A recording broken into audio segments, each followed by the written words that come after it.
এই ଭିଡ଼ିଓଟି ହେଉଛି କାଲିକାର। କାଲି ଥିଲା ଶୁକ୍ରବାର। ମୋର ଯେହେତୁ ସମୟ ହେଇନଥିଲା ତେଣୁ ମୁଁ ଛାଡ଼ି ନଥିଲି। ଆମ ଗାଁ ଗଡ଼ିଆ ଗୋଳା ହେଉଥିଲା ତ ସେଠୁ ଆଣିଥିଲି ଗୋଟେ ଶେଉଳ ମାଛ। ତାପରେ ମୋ ମା ଏଇଠି ତାକୁ କାଟି ଦେଉଥିଲା। ତାପରେ ମୁଁ ଏଇଠି ଆମ ଝିଅକୁ ଆସି ଟିକେ ଖେଳଉଥିଲି। ସେ ଦେଖନ୍ତୁ ମୋତେ ଖୁଣ୍ଟିକି ଖାଇ ଦେଉଛି। ତାପରେ ମୁଁ ଯାଇ ସେପଟେ ଦେଖିଲା ବେଳକୁ ମୋ ମମି ଛେଚା ଛେଚି କରିଛି। ମୁଁ କହିଲି ସୋରିଷ ଦେବୁନି? କହିଲା ନା ସନ୍ଧ୍ୟା ହେଇଗଲାଣି ଆଉ ବାଟି ହେବନି। ତେଣୁ ଏପଟେ ସେ ମାଛ ଗୁଡ଼ା ଭାଜି ଦେଉଛି କେମିତି। ତାପରେ ଏଠି ମସଲାଟି ଆମର କଷା ହେଉଛି। ତା ଭିତରେ ମୁଁ ଚାଲି ଯାଇଥିଲି ପାଠ ପଢ଼ିବା ପାଇଁ, ହେଲେ ସେ ତାର ମୋବାଇଲ ଧରି ତାର ଭିଡ଼ିଓ କରିଦେଉଥିଲା। ତାପରେ ସେଥିରେ ଟମାଟୋ ପକାଯାଇଥିଲା। କିନ୍ତୁ ଯେହେତୁ ଏଇଟା ହେଉଛି ଦେଶୀ ମାଛ, ସୋରିଷ ବେସରଟା ଦେଇଥିଲେ ଭଲ ଲାଗିଥାନ୍ତା। ଯେହେତୁ ଆମ ଘରେ କେହି ନାହାନ୍ତି ବେସର କରିବା ପାଇଁ, ଆମ ଝିଅ ବି ଖାଉଛି, ମୋତେ ବି ଆସିବନି, ସେଥିପାଇଁ ଆମର ଛେଚା ହେଇଥିଲା। ତାପରେ ସେଥିରେ ପାଣି ଦିଆହେଇଥିଲା। ଆଉ ଏଇ ଛୁଆଟି ମୋବାଇଲ ପାଇନେ ତା ପାଖରେ କ'ଣ ହେଉଛି ସେ ଆଉ କିଛି ଜାଣିପାରିବନି। ତାପରେ ଏଇଠୁ ଆମର ମାଛ ଏଇଠି ପକା ହେଇଥିଲା।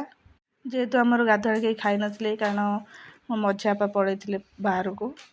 ତାପରେ ଆମେ ସେଥିପାଇଁ ସମସ୍ତେ ବସିଗଲୁ ଖାଇବା ପାଇଁ। ଦେଖା ଗୋଟେ ନ୍ୟୁ ବ୍ଲଗ୍ରେ। ସବସ୍କ୍ରାଇବ୍ କରିବାକୁ ଭୁଲିବେନି। ରହିଲି, ଜୟ ଜଗନ୍ନାଥ।